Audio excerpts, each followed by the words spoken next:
Hey, it's Thursday, November the 6th, 2025. My name is Thom Rigsby, and this is your AmCon/ReadyCorps Daily Brief.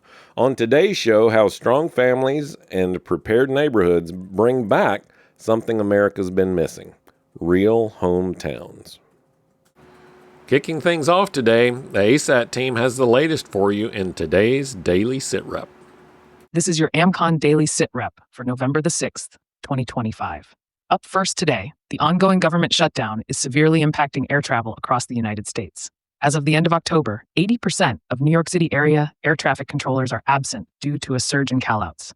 Nationwide, approximately 11,000 air traffic controllers missed their paychecks on Tuesday, marking the first time they have gone unpaid during the shutdown. This shortage is forcing the FAA to reduce flights by about 10%, causing widespread delays and cancellations.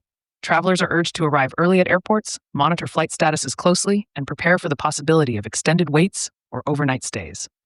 In other news, Pfizer is facing numerous lawsuits from women claiming that their birth control drug, Depo-Provera, caused the development of benign brain tumors known as meningiomas. Recent scientific studies indicate that women using this drug for over a year may be 3.5 times more likely to develop these tumors compared to those using other hormonal birth control methods. Women currently or previously using Depo-Provera should consult medical professionals to assess their risk. Turning to international incidents, a disturbing event unfolded in France, where a driver deliberately used his vehicle to assault pedestrians and bicyclists, injuring up to 10 people. Authorities report the individual is a local French citizen and, after the attacks, attempted to set his vehicle on fire while shouting Allahu Akbar. At this time, French officials are not pursuing a terrorism investigation. The incident underscores the importance of situational awareness in public spaces, especially during festive gatherings. On the topic of preparedness, experts continue to highlight the threat posed by electromagnetic pulses, EMP, and geomagnetic disturbances, GMD. These events, whether man-made or natural, could severely disrupt critical infrastructure such as the electrical grid, communications, and water systems. While the likelihood of an EMP attack is considered low, the consequences would be catastrophic, potentially leaving millions without power for extended periods. It is advised to keep small electronics protected in Faraday bags or metal containers to shield against electromagnetic energy and to maintain general readiness for prolonged outages. Lastly, civil unrest and protests continue around the nation with numerous demonstrations scheduled in various cities over the coming days. Members are reminded to maintain high situational awareness when attending or in proximity to public gatherings. Know the exits and report any suspicious activities promptly to authorities and the ISAT team. For your weather update, unsettled conditions persist in the Pacific Northwest and Northern California, with heavy rain and snowfall in the Cascades. A G3 strong geomagnetic storm is currently underway. Severe weather potential exists across portions of the Ohio and Tennessee valleys into the central Gulf Coast, while much colder temperatures will arrive in the upper Midwest later this week. Windy conditions and scattered precipitation continue through the Northeast, and fire weather concerns remain elevated in the central and southern high plains and the upper Midwest. Looking ahead, the American Contingency South Region Adventure Challenge will take place November 7th through 9th at the Boy Scout Camp in Milburn, Oklahoma. This event offers hands-on training in preparedness skills and is open to all members interested in enhancing their readiness and survival capabilities. Members can access the American Contingency members-only site to get the full report and more in-depth analysis of today's stories, along with practical preparedness tips, training opportunities, and resources to help you, your family, and your neighborhood stay crisis-ready. So this week we've been talking about what makes ReadyCorps different. Families first, neighbors connected, and teams working together. But today I want to step back and look at the bigger picture. Because when you add all that up, something powerful starts to happen. You don't just get stronger communities, you start to rebuild something we've all been missing: a real hometown. A real hometown is not about geography. It's about belonging.